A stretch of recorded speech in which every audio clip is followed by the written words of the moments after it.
Hello everyone, welcome to physics scholar. আমরা পড়ছি বৃত্তীয় গতি এবং আমরা দেখেছি যে কৌণিক সরণ, কৌণিক বেগ সম্পর্কে আমরা আলোচনা করেছি। আজকে আমরা যেটা করব সেটা হচ্ছে কৌণিক ত্বরণ। তো যখনই কৌণিক কথাটা বলছি তখনই আমাদের এটা ভেবে নিতে হবে যে এটা হচ্ছে একটা ঘূর্ণন গতি। তো আমরা আলোচনা করছি ঘূর্ণন গতি নিয়ে, বা যেটাকে আমরা বলছি আবর্ত গতি বা বৃত্তীয় গতি। মানে হচ্ছে যখন একটা বস্তুকণা এইভাবে একটা বিন্দুর চারিদিকে এটা ঘুরছে, কোনো একটা বস্তুকণা এটা ঘুরছে, ঘূর্ণন করছে বা আবর্তন করছে, তখন আমরা এই কৌণিক সরণ, কৌণিক বেগ, কৌণিক ত্বরণ নিয়ে আলোচনা করব।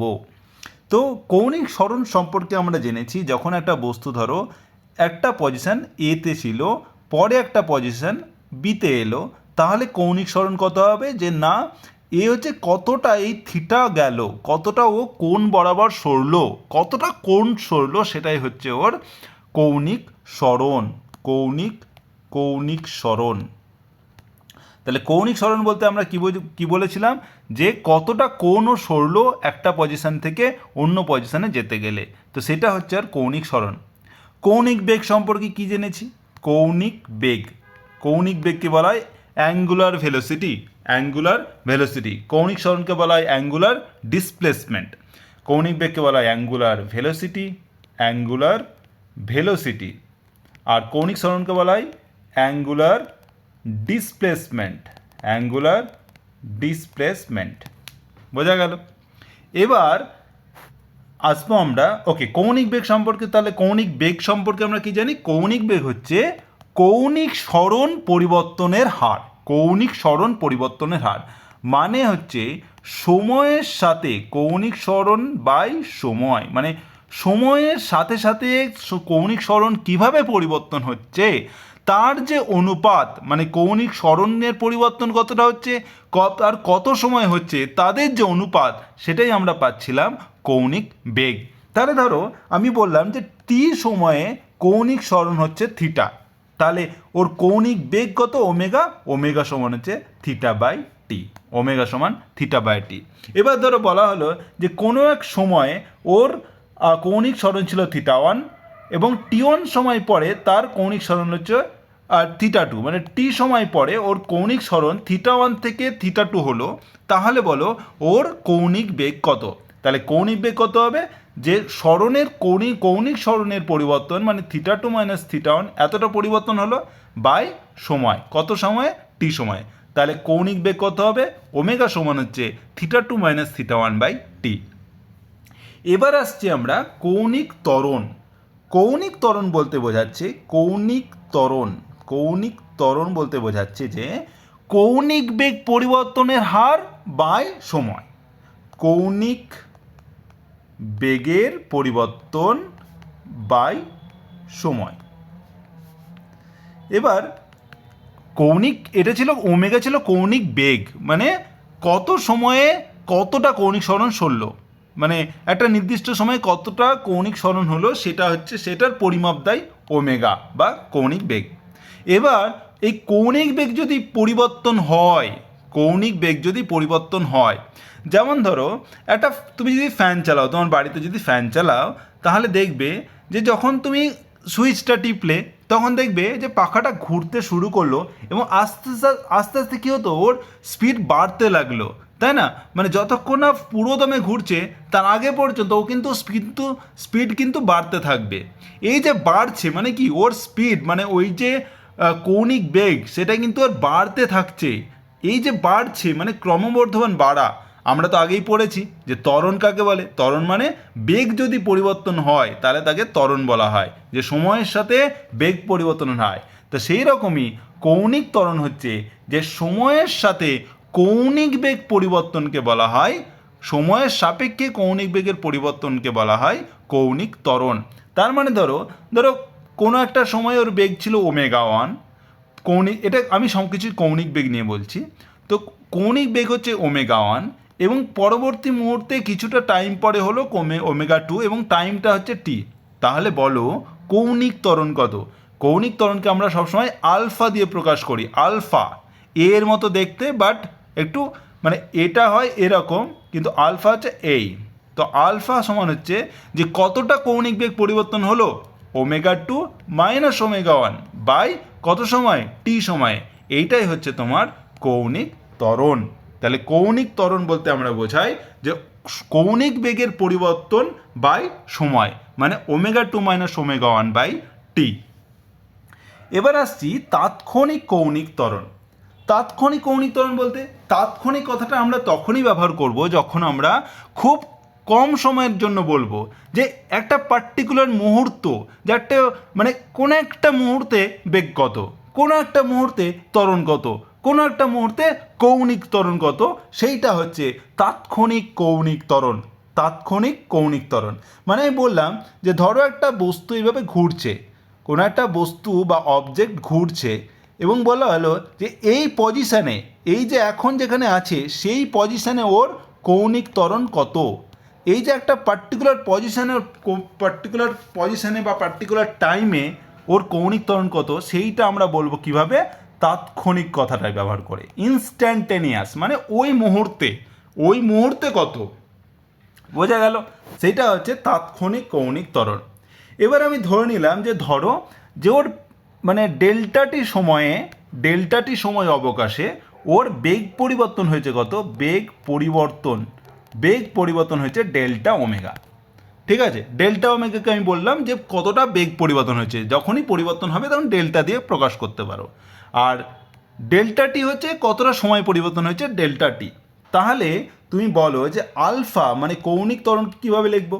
তাহলে আলফা সময় আমি লিখতে পারি যে যদি আমার ডেল্টাটি যদি খুব কম সময় হয়, মানে খুবই কম সময়, মানে 1 সেকেন্ড বা আরও কম, সেটা যদি হয় তাহলে সেটাকে আমরা কী লিখতে পারি, লিমিট দিয়ে লিখতে পারি। Limit delta t tends to 0 delta omega by delta t. Delta omega by delta t হচ্ছে বেগ পরিবর্তনের হার, মানে সময়ের সাথে delta omega by delta t, এটা হচ্ছে ও কৌণিক বেগ পরিবর্তন বাই সময় ডেল্টা টি। তাহলে এক্ষেত্রে যদি আমার ডেল্টাটি যদি খুব ছোট হয় তাহলে আমি ডেল্টাকে লিখতে পারি ডি, তাহলে ডি ওমেগা বাই ডিটি।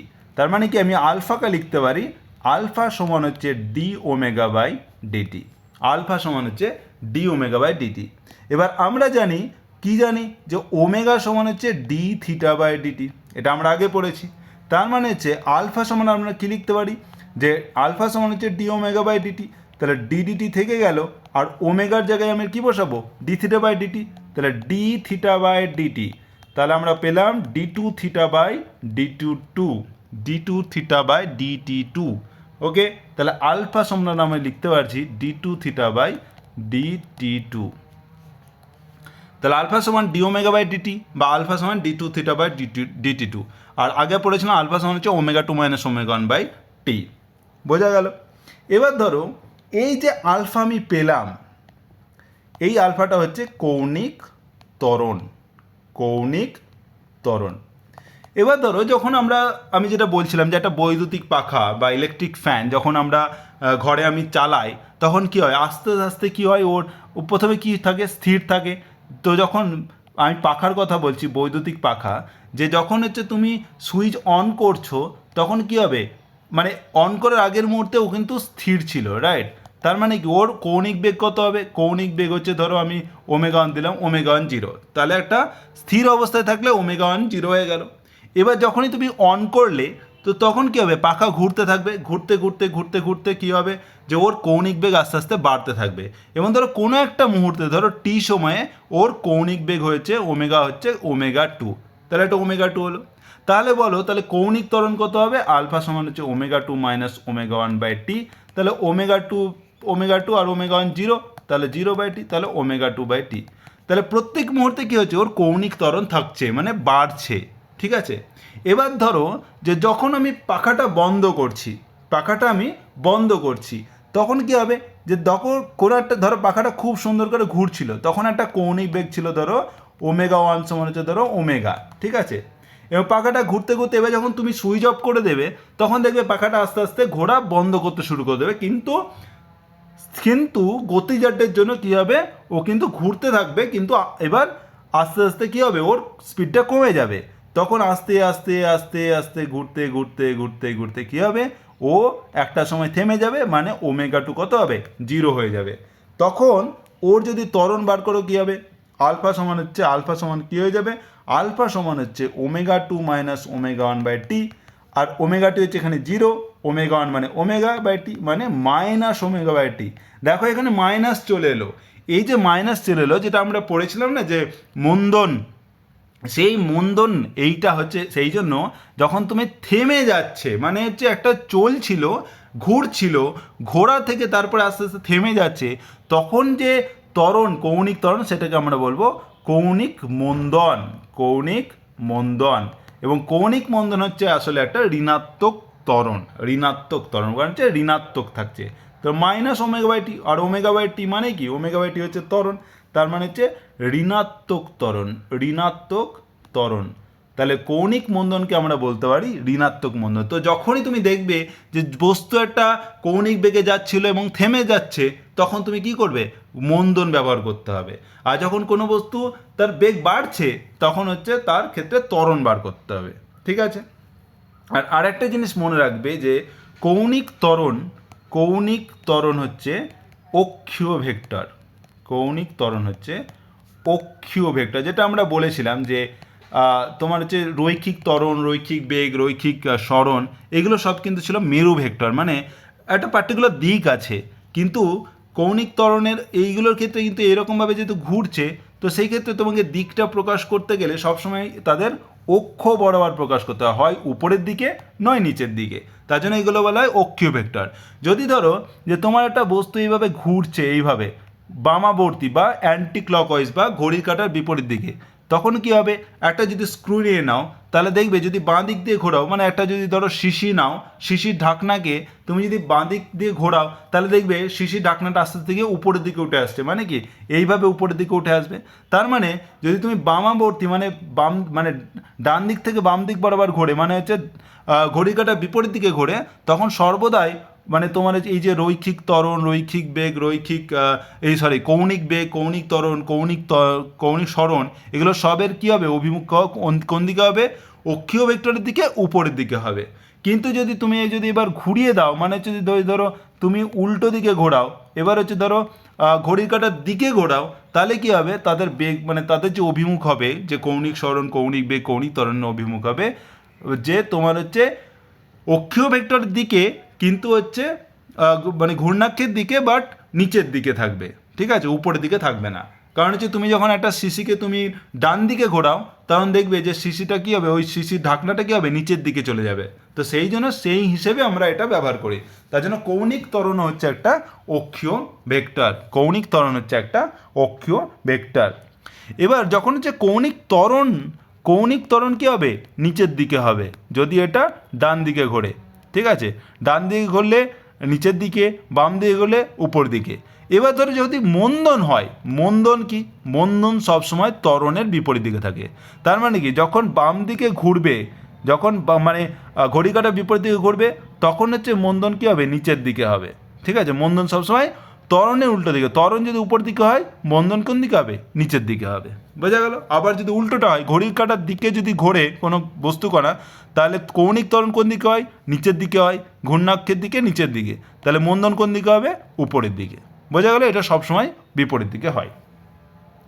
এবার আসছি কৌণিক ত্বরণের একক ও মাত্রা। কৌণিক ত্বরণের একক ও মাত্রা। তাহলে কৌণিক ত্বরণ মানে কি, কৌণিক ত্বরণ হচ্ছে যে কৌণিক বেগের পরিবর্তন বাই সময়, মানে কৌণিক বেগের একক বাই হচ্ছে সময়ের একক। তাহলে কৌণিক বেগকে আমরা কি বলেছিলাম, যে কৌণিক বেগ হচ্ছে কৌণিক সরণ বাই সময়, আর কৌণিক সরণ হচ্ছে র্যাড পার সেকেন্ড, কৌণিক সরণ হচ্ছে র্যাড, আর কৌণিক বেগ মানে হচ্ছে কৌণিক সরণ বাই সময়, আর সময় তো ছিলই, তাহলে সময়। তাহলে কি থাকলো, যে কৌণিক সরণ বাই, দেখো একটা সময় ছিল আর একটা সময় চলে এলো, তাহলে সময়ের স্কোয়ার হয়ে গেল, মানে দুটো সময় গুণ হয়ে গেল। আর কৌণিক সরণের একক হচ্ছে র্যাড, আর সময় হচ্ছে সেকেন্ড, তাহলে র্যাড পার সেকেন্ড স্কোয়ার, তাহলে হচ্ছে র্যাড পার সেকেন্ড স্কোয়ার। তো উপরে উঠে গেলে s-2 হয়ে গেল। এইটা হচ্ছে তোমার কৌণিক ত্বরণের একক। আর মাত্রা যদি বার করো তাহলে মাত্রা হচ্ছে কৌণিক সরণের মাত্রা। কৌণিক সরণের মাত্রা কি? কৌণিক সরণের মাত্রা হচ্ছে সরণ। সরণের মাত্রা হচ্ছে আমরা দেখেছিলাম যে কৌণিক সরণ ক্ষেত্রে আমরা কি বলেছিলাম যে থিটা। থিটা সমান হচ্ছে আমরা কি বলেছিলাম যে চাপ বাই ব্যাসার্ধ। তো ওকে, তো থিটা সমান আমরা কি বলেছিলাম যে চাপ বাই ব্যাসার্ধ। তা চাপ হচ্ছে একটা দৈর্ঘ্য, ব্যাসার্ধ দৈর্ঘ্য, তার মানে হচ্ছে মাত্রা হচ্ছে 1। এটা হচ্ছে কৌণিক সরণের মাত্রা। তাহলে 1 হচ্ছে কৌণিক সরণের মাত্রা, আর সময় স্কোয়ার মানে টি স্কোয়ার। তার মানে কি পেলাম? t-2। তাহলে কৌণিক ত্বরণের মাত্রা কি? t-2, t-2। এবার আসছি রৈখিক ও কৌণিক ত্বরণের সম্পর্ক। আগের দিন একটা জিনিস আমি বলতে গিয়ে আমি থেমে গেছিলাম, সেটা হচ্ছে যে যখন হচ্ছে যে তোমার হচ্ছে রৈখিক বেগ যদি তোমার হচ্ছে ভি হয়, রৈখিক বেগ যদি ভি হয়, আমি বললাম ভি, কৌণিক বেগ যদি ওমেগা হয়, কৌণিক বেগ হচ্ছে ধরো ওমেগা, ঠিক আছে? রৈখিক বেগ যদি ভি হয়, কৌণিক বেগ যদি ওমেগা হয়, আর ব্যাসার্ধ, বৃত্তপথের ব্যাসার্ধ ভেক্টর যদি ধরো আর হয়, তাহলে এদের তিনটের মধ্যে কী সম্পর্কে আমি বলেছি যে ভি সমান হচ্ছে ওমেগা ক্রস আর। ওমেগা আগে হবে, আর পরে হবে। ওমেগা ক্রস আর, আর ক্রস ওমেগা কিন্তু নয়, আর ক্রস ওমেগা কিন্তু নয়। ভি সমান হচ্ছে ওমেগা ক্রস আর। এবং এই জন্যই তুমি যদি ভেক্টরের মানে এ ক্রস বি ভেক্টর যদি বার করো, এ ক্রস বি ভেক্টর মানে এ ক্রস বি ভেক্টর হচ্ছে দুটি, এমন একটা ভেক্টর যেটা হচ্ছে এ আর বি দুটির ওপরেই লম্ব, ঠিক আছে? তো যদি ধরো এ ভেক্টর এদিকে হয়, বি ভেক্টর এদিকে হয়, তাহলে এ ক্রস বি ভেক্টর হবে এমন একটা ভেক্টর যেটা এ আর বি এর উপর মানে এই দিকে হতে পারে বা এই দিকে হতে পারে, ঠিক আছে? মানে এটাও 90 ডিগ্রি, এটাও 90 ডিগ্রি হতে পারে, বা এটাও 90 ডিগ্রি বা এটাও 90 ডিগ্রি হতে পারে, ঠিক আছে? কিন্তু কোন দিকে হবে, এই দিকে হবে না এই দিকে হবে, সেটা তোমাকে ব্যবহার করতে হবে যে এই এ কোন দিকে, মানে কে আগে আছে আর কে পরে আছে, সেটা তোমাকে দেখতে হবে। তো সেটা কি করে করবে যে না, যদি তোমাকে এ ক্রস বি বলা হয়, এ ক্রস বি বলা হয়, তখন তোমাকে করতে হবে কি, এই এ আছে বি আছে, তো তোমাকে এ ক্রস বি মানে এ থেকে তোমাকে শুরু করতে হবে আর বি এর দিকে যেতে হবে এইভাবে। তাহলে এইভাবে যাচ্ছি, তাহলে কি হচ্ছে, এটা যাচ্ছি অ্যান্টি ক্লকওয়াইজ। অ্যান্টি ক্লকওয়াইজ যখনই অ্যান্টি ক্লকওয়াইজ যাবে, তার মানে কি, যদি তুমি মানে দক্ষিণ ঘড়ির কাঁটার বিপরীত দিকে যাও, তাহলে যদি একটা শিশির ঢাকনাকে যদি খোলো ঘড়ির কাঁটার বিপরীত দিকে, মানে কি বাম দিকে যদি খোলো, কোন দিকে উঠবে? উপরের দিকে উঠবে। তাই এ ক্রস বি হবে উপরের দিকে। বোঝা গেল? এইভাবে হচ্ছে ঠিক করে। এবার যদি ধরো বি কসে দেওয়া থাকতো, বি কসে যদি থাকতো, তাহলে কি, তাহলে এইটা হচ্ছে তোমার বি ছিল, এটা ছিল তোমার এ। এবার তুমি বি কসে মানে কি, বি থেকে শুরু করো এর দিকে যাও, তার মানে কি এইভাবে যাও। তাহলে হচ্ছে দেখো এবার হচ্ছে ক্লকওয়াইজ হয়ে গেল।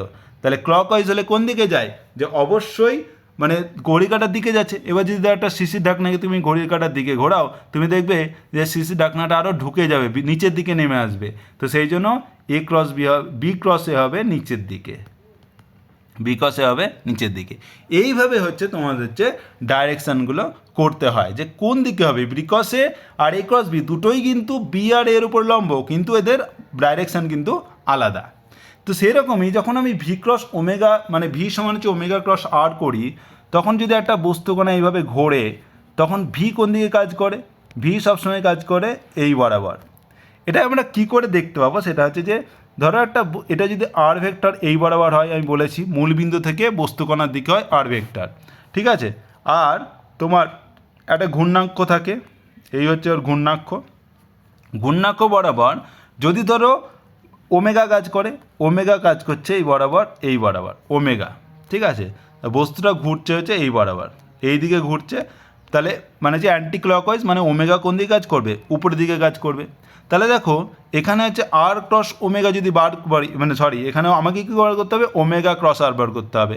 তাহলে ওমেগা ক্রস আর যদি বার করি, তাহলে কোন দিকে হবে? তাহলে কোথা থেকে শুরু করতে? ওমেগা থেকে শুরু করো ও আর দিকে যাও, মানে এই বরাবর যাও। তার মানে হচ্ছে দেখো ঘড়ির কাঁটার দিকে ঘোরাও। দেখো তুমি যদি একটা জিনিসকে ঘড়ির কাঁটার দিকে ঘোরাও না, তুমি দেখবে এই বরাবর যাচ্ছ, এই বরাবর যাচ্ছ। ঘড়ি কাঁটার দিকে যাও, মানে তোমার হচ্ছে এটা যাবে কোন দিকে, এটা কিন্তু আপ নয়, মানে এটা তোমার হচ্ছে প্লেন বরাবর যাচ্ছে, ঠিক আছে? এটা তুমি ভুল করো না যেটা উপরের দিকে উঠে আসছে, এটা নয়, এটা প্লেন বরাবর এই সমতল বরাবর ওই দিকে সরে যাচ্ছে, ঠিক আছে? কারণ তুমি যদি এইভাবে ঘোরাতে থাকো এটা কিন্তু এইভাবে চলে যাবে, ঠিক আছে? তো সেই জন্যই বলছি যে এইভাবে এটা কিন্তু ভি, তার মানে কি ভি সমান ওমেগা ক্রস আর তুমি এইভাবে অভিমুখ হিসাবে ব্যবহার করতে পারো, ঠিক আছে?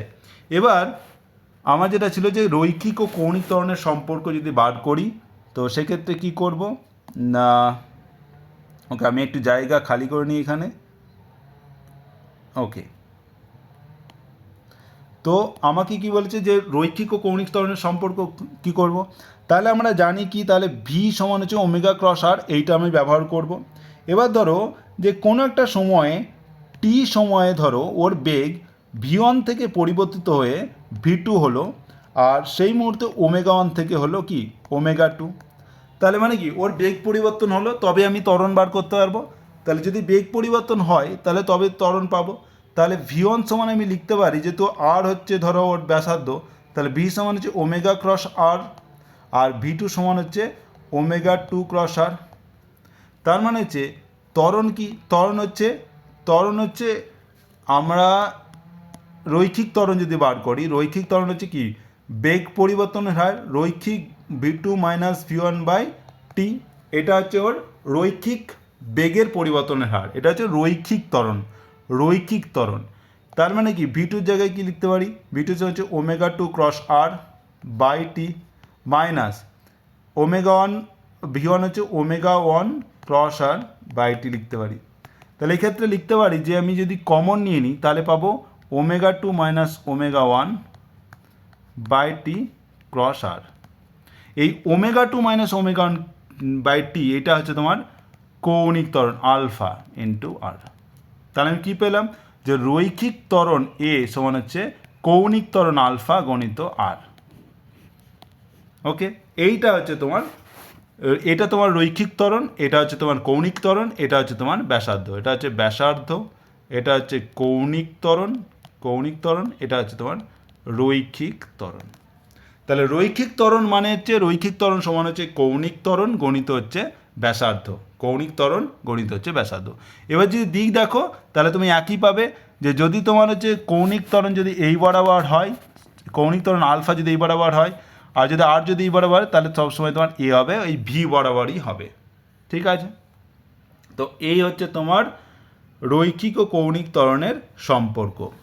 1 মিনিট, ওকে।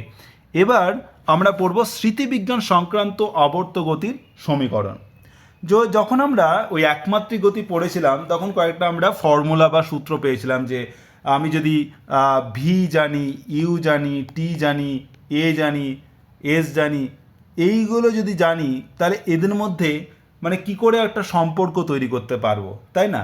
যে ধরো এটা দেওয়া আছে, এটা দেওয়া আছে, এটা দেওয়া আছে, তাহলে এটা কত, মানে বাকিগুলো দেওয়া আছে আরেকটা কত, এইরকম যদি হয় তাহলে সেক্ষেত্রে আমরা কী কী ফর্মুলা ব্যবহার করেছিলাম।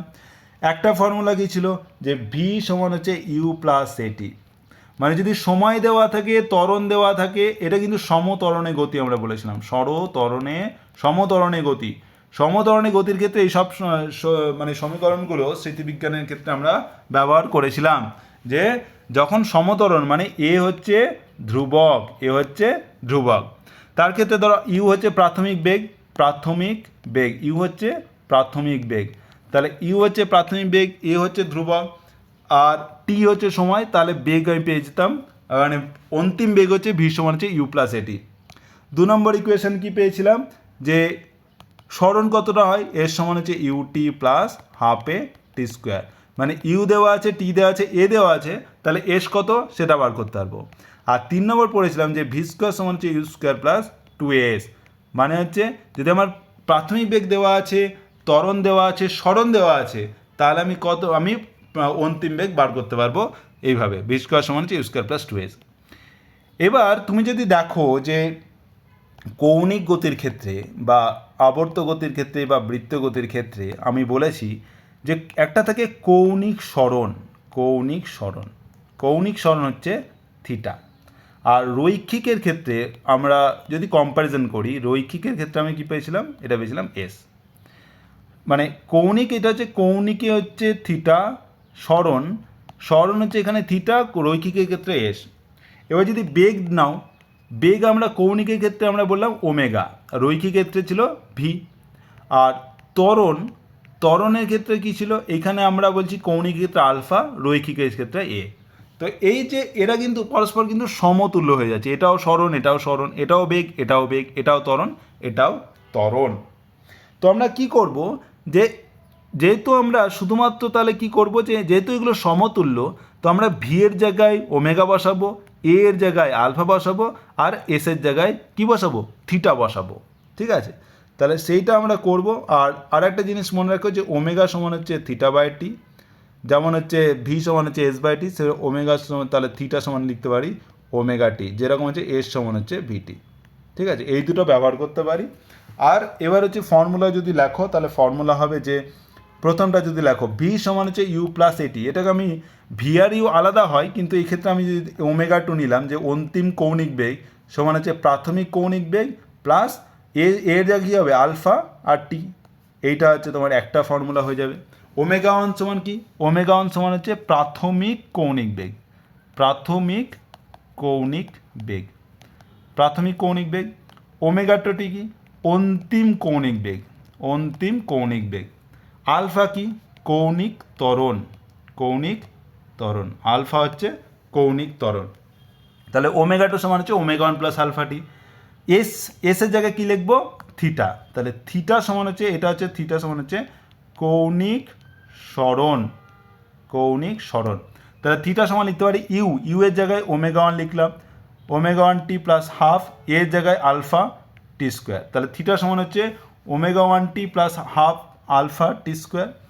আর আরেকটা ছিল ভি স্কোয়ার, তাহলে ভি আমি বলছি ওমেগা টু অন্তিম বেগ, তাহলে ওমেগা টু স্কোয়ার সমান হচ্ছে ইউ স্কোয়ার মানে হচ্ছে omega one square plus two alpha, এসের জায়গায় থিটা, তাহলে ওমেগা টু স্কোয়ার সমান হচ্ছে omega one square plus two alpha theta.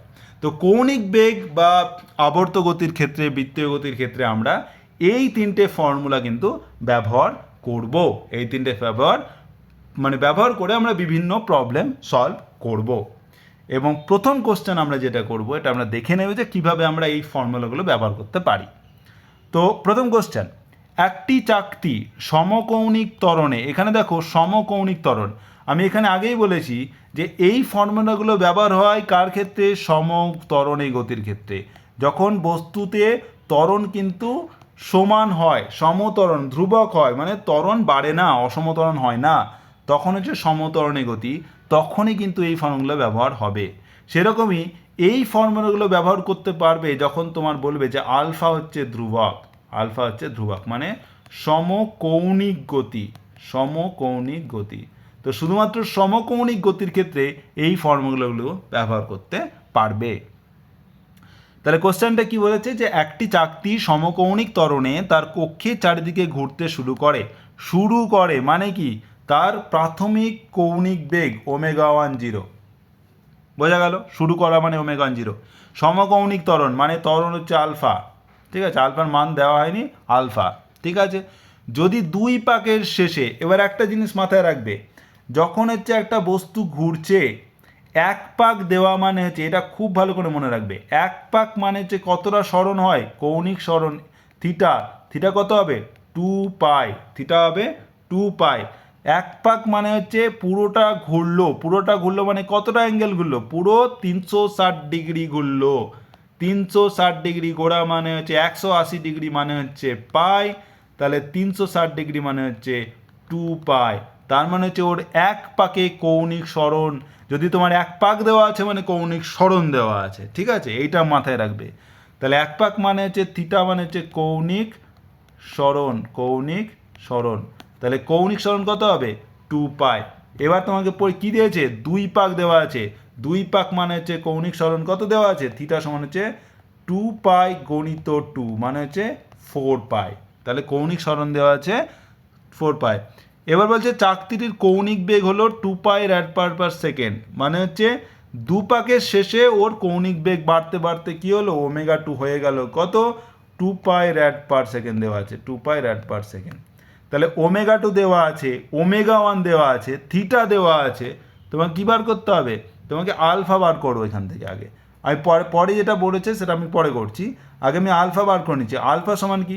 Alpha সমান হচ্ছে, ওকে, এইটা হচ্ছে তোমার হচ্ছে কোন ফর্মুলা ব্যবহার করতে হবে?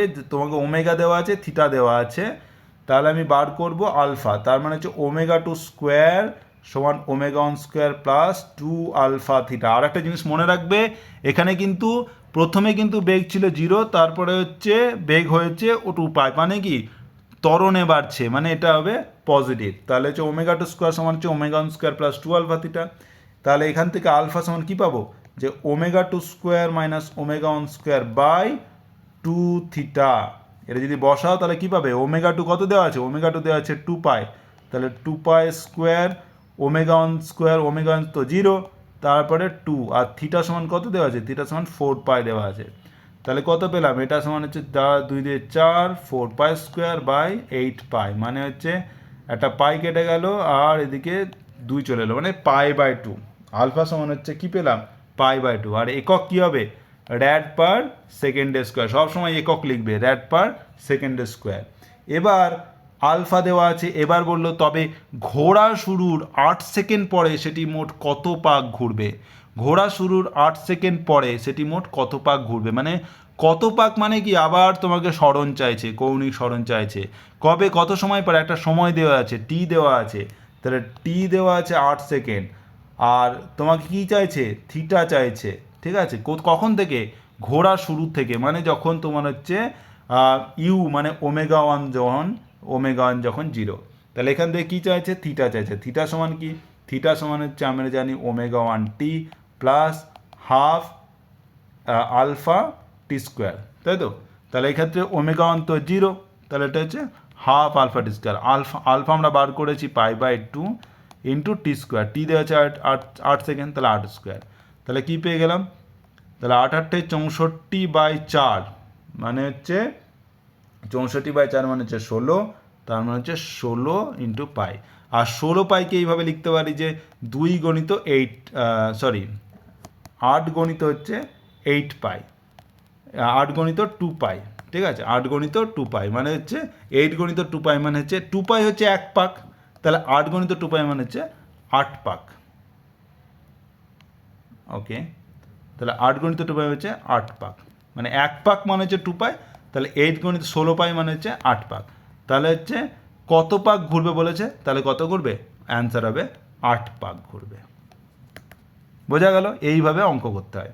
ওকে, আর একটা কোশ্চেন করে নিই, যে একটি গাড়ি যে 10 মিটার ব্যাসার্ধের বৃত্তাকার পথে চলছে, একটি গাড়ি 10 মিটার ব্যাসার্ধের বৃত্তাকার পথে চলছে। তো ধরো এটা গাড়ি, বৃত্তাকার পথের ব্যাসার্ধ আর দেওয়া আছে 10 মিটার, যখন তার গতি 10 মিটার পার সেকেন্ড হয়, ধরো একটা এবার গতি দেওয়া আছে মানে ভি, 10 মিটার পার সেকেন্ড দেওয়া আছে, তখন ব্রেক চেপে তাকে 5 সেকেন্ডে সমমন্দনে থামানো হয়। মানে হচ্ছে যে 5 সেকেন্ড মানে t=5 সেকেন্ডে কী করা হলো? তাকে সমমন্দনে, মানে আলফা ঋণাত্মক হবে, নেগেটিভ হবে, থামানো হলো, মানে হচ্ছে ওমেগা 2 0 হয়ে গেল, ঠিক আছে? তাহলে এই ক্ষেত্রে ওমেগা 1 কত হবে? ওমেগা 1 হচ্ছে যে এখানে ভি দেওয়া আছে, আর দেওয়া আছে, তাহলে ওমেগা 1 সমান হচ্ছে v/r, তাহলে ভি দেওয়া আছে 10/10 মানে 1 র্যাড পার সেকেন্ড। তাহলে v1 ওমেগা 1 সমান হচ্ছে 1, আর ওমেগা 2 দেওয়া আছে 0, টি দেওয়া আছে 5 সেকেন্ড, তাহলে কৌণিক সরণ কত হবে? কৌণিক সরণ তোমাকে বার করতে হবে। কৌণিক সরণ জানি আমি, থিটা সমান হচ্ছে omega 1t plus half alpha টি স্কোয়ার, ঠিক আছে? কিন্তু এক্ষেত্রে দেখো যে আলফা সমান হচ্ছে নেগেটিভ হয়ে যাবে, তো সেহেতু হচ্ছে omega 1t minus half alpha টি স্কোয়ার হয়ে যাবে। আর এক্ষেত্রে আমাকে আলফা চাই, তো আলফাটা বার করে নিতে হবে। আলফা সমান হচ্ছে বেগ পরিবর্তনের হার, তাহলে ওমেগা 2 মাইনাস ওমেগা 1/t, এটা তুমি বার করতে পারো, ওমেগা 2 মাইনাস ওমেগা 1/t, তাহলে ওমেগা 2 সমান 0, ওমেগা 1 সমান হচ্ছে 1/t, টি মানে হচ্ছে তোমার হচ্ছে 5 দেওয়া আছে, তার মানে হচ্ছে -1/5 মানে হচ্ছে 0.2 র্যাড পার সেকেন্ডের স্কোয়ার, কারণ মাইনাস হচ্ছে নেগেটিভ হয়ে যাবে। আর তাহলে থিটা সমান কী পেয়ে গেলে? থিটা সমান হচ্ছে এখানে বসিয়ে দাও, ওমেগা 1t, তাহলে ওমেগা 1 কত 1, টি সমান হচ্ছে 5 মাইনাস হাফ গণিত আলফা পেয়েছো তুমি 0.2 গণিত টি স্কোয়ার, টি মানে হচ্ছে 5, তাহলে এটা যদি পাই 5 মাইনাস এখানে যে 5 5 25, 5 স্কোয়ার মানে 25, তাহলে 25 গণিত 0.2/2, এটা যদি করো তুমি পাবে, এটা পাবে 2.5 র্যাড, 2.5 র্যাড, মানে কি এইটা থেকে আসবে 2.5 চলে আসবে এখান থেকে আসবে 2.5, তাহলে কী পাবে থিটা সমান হচ্ছে 2.5 র্যাড। এইটা তোমার হচ্ছে কৌণিক সরণ তোমাকে চেয়েছে, ঠিক আছে? ওকে, এবার একটা জিনিস আমরা পড়বো, সেটা হচ্ছে সমবৃত্তীয় গতি ও অভিকেন্দ্র ত্বরণ। সমবৃত্তীয় গতি আমরা পড়েছি। সমবৃত্তীয় গতি আমরা কি বুঝি, যে ধরো একটা বস্তু যদি এইভাবে ঘোরে, একটা বস্তু যদি ঘোরে এবং ও সমান সময়ে সমান পরিমাণ দূরত্ব অতিক্রম করলো, মানে কি, মানে ধরো ও এখানে ছিল এ পজিশান, পরে ধরো এইখানে এলো বি পজিশান, এই দূরত্বটা ধরো একটা কিছু দূরত্ব গেল, অতিক্রান্ত দূরত্ব ধরো S1 হলো, এটা গেল ধরো T1 টাইমে। পরবর্তী মুহূর্তে পরবর্তী আবার ধরো এটা ধরো T1 মানে 1 সেকেন্ড ধরো, তাহলে 1 সেকেন্ডে গেল S1 দূরত্ব, S1 ধরো আমি ধরলাম সামথিং ধরো 2 মিটার, ঠিক আছে, 2 মিটার গেল, তাহলে 1 সেকেন্ডে গেল 2 মিটার, পরের 1 সেকেন্ডে আবার যদি 2 মিটারই যায়, মানে এখান থেকে এখানে গেল, আবার তারপর 1 সেকেন্ডে আবার 2 মিটার গেল, তারপরের সেকেন্ডে আবার 2 মিটার গেল, তারপর সেকেন্ডে আবার 2 মিটার গেল, তার মানে কি সমান সময়ের ব্যবধানে সমান দূরত্ব অতিক্রম করছে। মানে এবার তুমি যদি কোণ হিসাবে ধরো, তাহলে এই থিটাটা যেটা ছিল পরবর্তী সময় যদি এইটা যদি একই থাকে, এর ব্যাসার্ধ একই আছে, তাহলে কি কোণ একই হবে, কোণ সমান হচ্ছে চাপ বাই ব্যাসার্ধ, তাহলে থিটা কিন্তু এইটা কিন্তু আবার এইটাও কিন্তু থিটা হবে, পরবর্তী মুহূর্তে এটাও কিন্তু থিটা হবে, পরবর্তী মুহূর্তে এটাও কিন্তু থিটা হবে, আবার কিন্তু থিটা হবে, মানে কি সমান সময়ে সমান মানে দূরত্ব যাচ্ছে, এবার কৌণিক সরণ ধ্রুবক থাকছে, কৌণিক তোমার হচ্ছে কৌণিক সমান সময়ে সমান কৌণিক সরণ হচ্ছে, সমান কৌণিক সরণ হচ্ছে, মানে কি ওমেগা 1 সমান হচ্ছে থিটা বাই টি কী হয়ে যাবে, ধ্রুবক হয়ে যাবে, ধ্রুবক, মানে থিটাও ধ্রুবক আর সমান সময়, তার জন্য হচ্ছে ওমেগা সমান হচ্ছে কী হবে, ধ্রুবক হয়ে যাবে, মানে কৌণিক বেগ হচ্ছে সমান হবে, মানে থিটা বাই টি কী হবে, থিটা আর টি দুটোই সমান, সমান সময় সমান পরিমাণ কৌণিক সরণ হচ্ছে, মানে ওমেগা কী হবে সমান হয়ে যাবে, মানে সব সময় ওর বেগ সমান হচ্ছে, মানে আমরা যেমন বলছিলাম না সমদ্রুতিতে যাওয়া, মানে কি সমান সময়ের ব্যবধানে সমান দূরত্ব অতিক্রম করলো, একই রকম হচ্ছে এখানে সমান সময়ে সমান পরিমাণ কৌণিক সরণ হলো, মানে কি কৌণিক বেগ ওর ধ্রুবক থাকলো, কৌণিক বেগ ধ্রুবক, কৌণিক বেগ যদি ধ্রুবক হয় তখন সেই গতিকে বলা হয় সমবৃত্তীয় গতি। কি বলা হয়, সমবৃত্তীয় গতি। এই সম মানেই হচ্ছে কি, যে ও মানে সমানভাবে ঘুরছে, মানে সমান বেগে ঘুরছে, ঠিক আছে, সমবৃত্তীয় গতি। আর সমবৃত্তীয় গতির ক্ষেত্রে যেগুলো মনে রাখতে হয় সেগুলো হচ্ছে, ধরো এই যদি তোমার সমবৃত্তীয় গতি হয়, তাহলে যে কোনো একটা মুহূর্তে যেখানে থাকবে বস্তুটা, ওর রৈখিক বেগ কিন্তু ওর স্পর্শক বরাবর হয়, রৈখিক বেগ স্পর্শক বরাবর হয়, তাহলে রৈখিক বেগ মানে ধরো ভি যেটা হয়, রৈখিক বেগ সেটা সবসময় কী হবে, স্পর্শক বরাবর হয়, স্পর্শক বরাবর হয়, ঠিক আছে। আর এই মানে এবার ধরো এইখানে একটা বস্তু ছিল, এইখানে পরবর্তী মুহূর্তে যদি এখানে চলে আসে, তখন কিন্তু ওর বেগ হবে এই দিকে। এবার দেখো ওর বেগের মান, রৈখিক বেগের মান তো সমান থাকছে, কারণ ওর সমান পরিমাণ দূরত্ব যাচ্ছে, তার মানে কি মান কিন্তু সব সময়ের জন্য ধ্রুবক থাকছে, সব সময়ের জন্য ধ্রুবক থাকছে, কিন্তু দিক কি হচ্ছে, পরিবর্তন হচ্ছে, দিক হচ্ছে পরিবর্তন হচ্ছে। তো রৈখিক বেগ, তাহলে এই যে তাহলে রৈখিক বেগ ভি হচ্ছে এইভাবে ওর ডাইরেকশন হচ্ছে। এবং তুমি যদি এগুলো মানে আমাদের বাস্তব জীবনের যদি এক্সাম্পল দেখো, তুমি যদি দেখো যে কোথাও যদি ধরো এইভাবে ঘূর্ণায়মান শানে তুমি যদি কোনো একটা ছুরি কাঁচি এগুলো শান দাও, দেখবে যে আগুনের ফুলকিগুলো বেরোয় না, সেগুলো কিন্তু এই স্পর্শক বরাবর ঘোরোয়, কারণ যে এটা ঘুরছে এই বরাবর, তো স্পর্শক বরাবর কী হবে, এই আগুনের ফুলকিগুলো বেরিয়ে যাচ্ছে। তো এটা হচ্ছে স্পর্শক বরাবর ওর কী হচ্ছে, রৈখিক বেগটা পাচ্ছে। বোঝা গেল? আবার যদি ধরো একটা সাইকেল, একটা যদি কাদা আছে, ঠিক আছে, রাস্তাতে প্রচুর কাদা আছে, একটা সাইকেল যাচ্ছে, তুমি ওকে সরি দুটো চাকা হয়, তিনটে না, ঠিক আছে, তোমরা ভুল করো না, ওকে দুটো চাকা হয়। এবার হচ্ছে ধরো তুমি যে সাইকেল চলো, দেখবে যে কাদা যদি রাস্তায় থাকে তো কাদাগুলো এইভাবে দেখবে ছিটকে বেরিয়ে যায়, এইভাবে পুরো ছিটকে বেরোবে চাকা থেকে, তো স্পর্শক বরাবর যায়, ঠিক আছে। আবার যদি ধরো একটা সুতোকে যদি তুমি বেঁধে, একটা সুতোকে যদি বেঁধে এভাবে ঘোরাতে থাকো এবং হঠাৎ যদি ছেড়ে দাও, দেখো এটা যেখানে যদি থাকে তাহলে এই বরাবরও ছুটে চলে যাবে, এখানে যদি থাকে তাহলে এই বরাবর ছুটে চলে যাবে, এখানে যদি থাকে এই বরাবর ছুটে চলে যাবে, ঠিক আছে।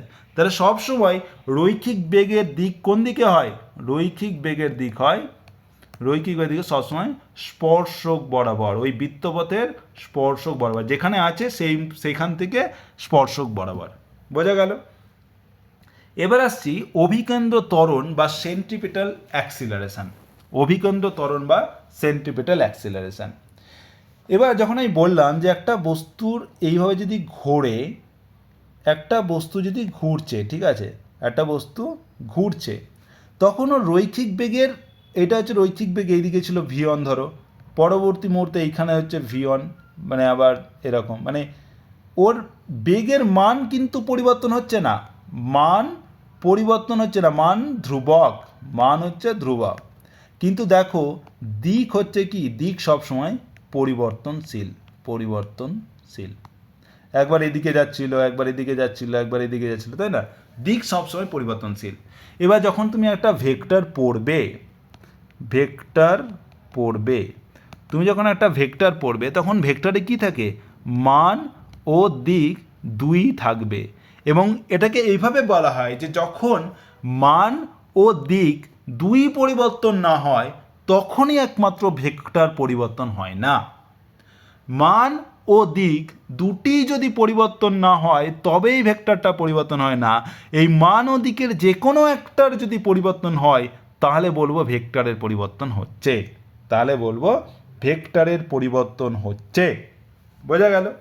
এবার এই ক্ষেত্রে দেখো, এই ক্ষেত্রে আমি বললাম যে রৈখিক বেগ, বস্তুর রৈখিক বেগের ক্ষেত্রে যখন সমবৃত্তীয় গতি হচ্ছিল, সমবৃত্তীয় গতিতে ওর রৈখিক বেগের মান কি থাকছে, ধ্রুবক থাকছে, রৈখিক বেগের মান ধ্রুবক থাকছে, কিন্তু দিক হচ্ছে পরিবর্তনশীল, পরিবর্তনশীল। তার মানে হচ্ছে যে যেহেতু একটা দিক পরিবর্তন হচ্ছে তার মানে কি রৈখিক বেগ পরিবর্তন হচ্ছে। আমরা বলবো রৈখিক বেগের মান পরিবর্তন না হলেও যেহেতু দিক পরিবর্তন হচ্ছে তাহলে রৈখিক বেগটার আমি ভেক্টর বলছি, তো সেই তো এ কিন্তু ভেক্টর কিন্তু পরিবর্তন হচ্ছে। এবার রৈখিক বেগ পরিবর্তন হওয়া মানে কি, রৈখিক বেগ পরিবর্তন হওয়া মানে হলো, রৈখিক বেগ পরিবর্তন মানে হলো যে একটা রৈখিক বেগের পরিবর্তন মানে কি, রৈখিক ত্বরণ থাকছে, ত্বরণ থাকছে, তার মানে একটা ত্বরণ কাজ করছে, বস্তুর ওপর একটা ত্বরণ কাজ করছে, তাই না। কিন্তু দেখো যে তুমি যদি দেখো যে একটা সমুদ্র যদি যাচ্ছে তাহলে ত্বরণ কোথা থেকে আসবে, কিন্তু ত্বরণ আসছে, একটা ত্বরণ আসবে, সেই ত্বরণটাকে আমরা বলবো অভিকেন্দ্র ত্বরণ, অভিকেন্দ্র ত্বরণ, সেই ত্বরণটা হচ্ছে অভিকেন্দ্র ত্বরণ। তার মানে হচ্ছে যখন একটা বস্তু সমবৃত্তীয় গতিতে, সমবৃত্তীয় গতিতে বা সমদ্রুতিতে যখন বৃত্তাকার পথে ঘোরে তখন মানে এই বস্তুর একটা বস্তুতে কী হয়, একটা ত্বরণ কাজ করে। যেহেতু রৈখিক বেগের পরিবর্তন হচ্ছে, রৈখিক বেগের পরিবর্তন মানে কি, তার মানে বেগের পরিবর্তন মানেই হচ্ছে ত্বরণ আছে, সেই জন্য একটা ত্বরণ থাকছে, সেটাকে বলছি আমরা অভিকেন্দ্র ত্বরণ। এবং কেন এটাকে অভিকেন্দ্র ত্বরণ বলবো, সরি কেন এটাকে অভিকেন্দ্র ত্বরণ বলবো সেটা নিয়ে এবার আমরা ব্যাখ্যা করব। তো আমরা কি করব, এই ত্বরণের মানটা আমরা বার করব। যে ধরো একটা বৃত্তাকার পথ নিলাম এরকমভাবে, যে এটা যদি ধরো একটা বৃত্তাকার পথ হয়, ঠিক আছে, এবার এইটা তোমার হচ্ছে ও বিন্দু, ধরো মূল বিন্দু। এবার আমি ধরে নিলাম যে এই পজিশানে, এই এ পজিশান, এটা হচ্ছে এ পজিশানে বস্তুটার বেগ ছিল ধরো এই বরাবর, এটা ছিল তোমার ভি, এটা তোমার হচ্ছে ভি, ঠিক আছে, বস্তুর রৈখিক বেগ ছিল এ বিন্দুতে এই এপি বরাবর, এপি বরাবর, ঠিক আছে। এবার কিছু একটা খুব অল্প সময়ের পরে বস্তুটা এলো কোথায় না এখানে, বস্তুটা এলো এখানে, এটা ধরো বি বিন্দু, এবং এটা যদি এইভাবে ড্র করি এখান থেকে, এইটা আছে ধরো খুব অল্প সময়ে কৌণিক সরণ হচ্ছে থিটা, এবং এইখানে হচ্ছে বেগ কোন দিকে হবে, রৈখিক বেগের হবে এই বরাবর স্পর্শ বরাবর, সেটা ধরো এটা হচ্ছে সমদ্রুতিতে মানে সমবৃত্তীয় গতিবেগ, সমবৃত্তীয় গতি বলছি সেই জন্য বেগটা কিন্তু রৈখিক বেগের মান সমান হবে, তাহলে বেগ হচ্ছে এই দিকে হবে ভি হবে সমান ভি। এবার কি করব, তাহলে এই জিনিসটা এটা বি বললাম, এটা হলো কিউ, তাহলে বি কিউ অভিমুখে ওর রৈখিক বেগের মান হচ্ছে, বোঝা গেল। এবার দেখো এই যে এপি বরাবর প্রথম ভেক্টরটা নিয়েছি তার কেন্দ্র বরাবর মানে এই দিক বরাবর কোনো উপাংশ নেই, কারণ হচ্ছে লম্ব উপাংশ, মানে হচ্ছে লম্ব উপাংশ থাকে না, ঠিক আছে, 90 ডিগ্রি, এটা হচ্ছে 90 ডিগ্রি, তো সেহেতু এই কেন্দ্রাভিমুখে মানে এটা হচ্ছে তোমার, ওটা কি, ওটা হচ্ছে তোমার কেন্দ্র, ওটা হচ্ছে কেন্দ্র, তাহলে কেন্দ্রের দিক বরাবর কোনো উপাংশ থাকে না। আর আরেকটা হচ্ছে এপি বরাবর, তাহলে কি হচ্ছে এপি বরাবর উপাংশ হচ্ছে ভি, এই এপি মানে এই বরাবর, আর এই বরাবর উপাংশ হচ্ছে মানে হচ্ছে এও বরাবর উপাংশ কত 0। এবার দ্বিতীয় যে ভেক্টরটা ভি নিয়েছি সেটা যদি এই এপি বরাবর এই বরাবর যদি উপাংশ নিই সেটা হবে কি, তোমাকে থিটাটা দেখতে হবে, তাহলে এইটা যদি নিই, এইটা হচ্ছে এই বরাবর একটা নেব, এই বরাবর একটা নেব, এটা যদি থিটা হয় তাহলে এইটা হবে তোমার থিটা, আর এটা যদি থিটা হয় তাহলে এইটাও হবে থিটা। এবার তার মানে কি এইটা হচ্ছে 90 মাইনাস থিটা, ঠিক আছে, তাহলে এইটা হচ্ছে থিটা, তাহলে এই দিক বরাবর হবে ভি কস থিটা, আর এই বরাবর হবে ভি সাইন থিটা, ঠিক আছে। তাহলে এই ভি কস থিটা কোন বরাবর, এই এপি বরাবর হচ্ছে, আর ভি সাইন থিটা কোন বরাবর, এও বরাবর, মানে কেন্দ্রভিমুখে। তাহলে এপি বরাবর এই দ্বিতীয় ভেক্টরের বেগ কত হবে, এপি বরাবর হচ্ছে দ্বিতীয় ভেক্টর হচ্ছে ভি কস থিটা হয়ে যাচ্ছে, আর এইটারও তোমার হচ্ছে এই এও বরাবর মানে কেন্দ্রাভিমুখে হচ্ছে ভি সাইন থিটা, ঠিক আছে, কেন্দ্রাভিমুখে বা এও সমান্তরালে হচ্ছে ভি সাইন থিটা। এবার বলছে যেহেতু খুব কম সময়ে মানে টি সময় মানে ডেল্টা টি সময়ে এটা হচ্ছে থিটা হচ্ছে যদি খুব কম হয়, খুব কম মানে খুব কম, থিটার মান যদি খুব কম হয় মানে খুব অল্প পরিমাণ দূরত্ব সরল, তাহলে আমরা বলতে পারি যে এই উপাংশগুলো পরস্পরের সমান, ভি তাহলে ভি সমান হচ্ছে ওকে, আমি তাহলে থিটা যদি খুব কম হয় তাহলে সেক্ষেত্রে আমাকে সাইন থিটা সমান আমরা লিখতে পারি থিটা, ঠিক আছে। যে এটা মনে রাখবে যে যদি আমি বলি থিটা টেন্স টু 0 বা থিটা যদি খুব কম হয় তাহলে সবসময় সাইন থিটা সমান থিটা হয়, কস থিটা সমান 1 হয়, কারণ হচ্ছে যদি সাইন থিটাকে তোমরা সিরিজে ভেঙে নাও, এটা তোমরা পরে জানবে যে থিটা মাইনাস এরকম থাকে, theta minus theta Q by 3 factorial plus dot dot dot, তো এইগুলোকে 0 ধরে শুধুমাত্র থিটাটা রেখে দেওয়া হয়, তাহলে সাইন থিটা সমান থিটা। আর সেক্ষেত্রে কস থিটার ক্ষেত্রে 1 minus theta square by 2 factorial plus dot dot dot এরকম থাকে, তো সেক্ষেত্রে এই ক্ষেত্রেও এইগুলো বাদ দেওয়া হয়, যেহেতু থিটা কম হয়ে যায় তো থিটা স্কোয়ার আরও কম হয়ে যাবে, সেই জন্য এগুলো বাদ দেওয়া হয়, শুধুমাত্র 1 নেওয়া হয়, তাহলে কস থিটার মান 1 ধরতে হয়, ঠিক আছে। তাহলে থিটা যদি খুব কম হয় তাহলে সাইন থিটা সমান থিটা, কস থিটা সমান 1। এবার তাহলে এটা লিখতে পারি ভি কস থিটা মানে কি লিখতে পারি ভি, যেহেতু কস থিটা 1 নিলাম, আর ভি সাইন থিটা সমান হচ্ছে ভি সাইন থিটা হচ্ছে থিটা, তাহলে ভি থিটা। তাহলে বলছে যে এপি বরাবর মানে স্পর্শক বরাবর, তাহলে এই স্পর্শক বরাবর এপি বরাবর বেগের পরিবর্তন কত হলো, বেগের পরিবর্তন এপি বরাবর বেগের পরিবর্তন দেখো যে পরে হয়েছে কত ভি, আগে কত ছিল ভি, তাহলে হচ্ছে ভি মাইনাস ভি, তার মানে হচ্ছে 0। তাহলে এপি বরাবর এই স্পর্শক বরাবর তার কোনো কিন্তু বেগের পরিবর্তন হচ্ছে না, মানে তার কোনো ত্বরণ নেই, এপি বরাবর বা এই স্পর্শক বরাবর তার কোনো ত্বরণ নেই। কিন্তু দেখো তুমি যদি এও বরাবর ধরো তাহলে এও মানে কেন্দ্রাভিমুখী মানে কেন্দ্র যেদিকে আছে সেই অভিমুখে তুমি যদি বেগ পরিবর্তন ধরো তাহলে তুমি দেখতে পাবে, তাহলে বেগ পরিবর্তন আগে ছিল 0, এই অবস্থানে এ অবস্থানে ছিল 0, বি অবস্থানে কত হলো ভি থিটা, তাহলে বেগ পরিবর্তন কত হলো ভি থিটা মাইনাস 0, তাহলে এইটা আছে ভি থিটা, তাহলে বেগ পরিবর্তন কত হলো, এইটা হচ্ছে বেগ পরিবর্তন, কেন্দ্রাভিমুখী বেগ পরিবর্তন হচ্ছে ভি থিটা, তার মানে হচ্ছে ওর ত্বরণ কত হবে? কেন্দ্রাভিমুখী মানে কেন্দ্রের দিকে কেন্দ্রাভিমুখী ত্বরণ কত হচ্ছে? ত্বরণ হবে কত? বেগ পরিবর্তন ভি থিটা বাই সময়, তাহলে ভি থিটা বাই টি। আর থিটা বাই টিকে আমরা কি লিখতে পারি? ওমেগা, তার মানে হচ্ছে ভি ওমেগা। আর ভিকে আমি কি লিখতে পারি? ভিকে লিখতে পারি আমি ওমেগা আর ইন্টু ওমেগা, তার মানে হচ্ছে ওমেগা স্কোয়ার আর। আবার এটাও লিখতে পারি যে ওমেগাকে লিখতে পারি তোমার হচ্ছে ভি বাই আর, তাহলে এটাকে লিখতে পারি ভি গণিত ভি বাই আর, তার মানে হচ্ছে ভি স্কোয়ার বাই আর।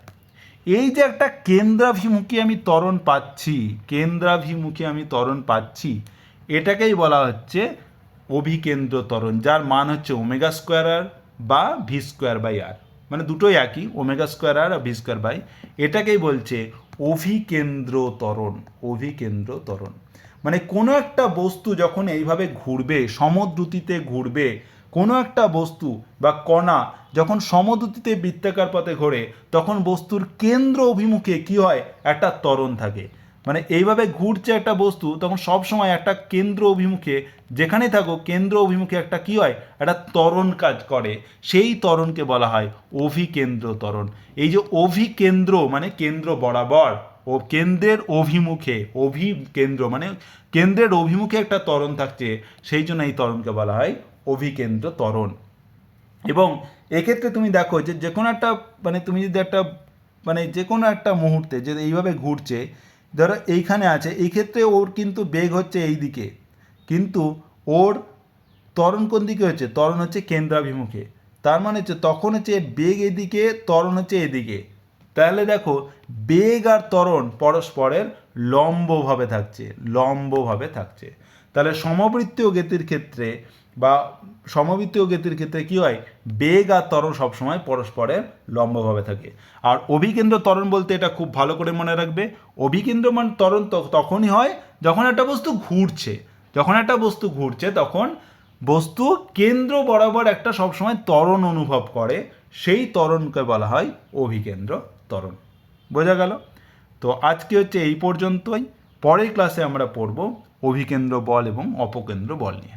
ওকে, যদি তোমাদের কোনো কনফিউশন থাকে তো অবশ্যই কমেন্ট করো, বা যারা হোয়াটসঅ্যাপ গ্রুপে আছো তারা অবশ্যই মেসেজ করতে পারো। ওকে, তো আজকের ক্লাসে এই পর্যন্ত। Thank you.